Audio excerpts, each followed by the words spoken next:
Intinya adalah dalam peristiwa Isra Mi'raj kan bicara objek. Objek pembicaraan itu siapa? Muhammad. Bukan cuma ini lagi. Subhanalladzi asra bi 'abdihi lailan minal masjidil haram ilal masjidil aqsa. Objeknya siapa?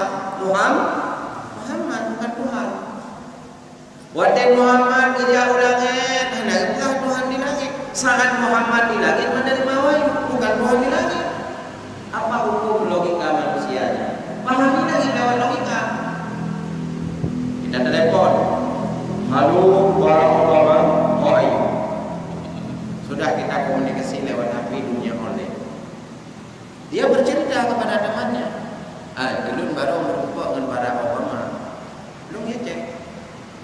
Bingung, pikir dunia mana kayak pungut tu. Kui pungut. Mana nak Barack Obama mati mai kaya wajah. Muka pegahnya. Apa yang menjadi bicara? Dia yang cek telepon Barack Obama. Halo Barack Obama, how are you? Thank you very much.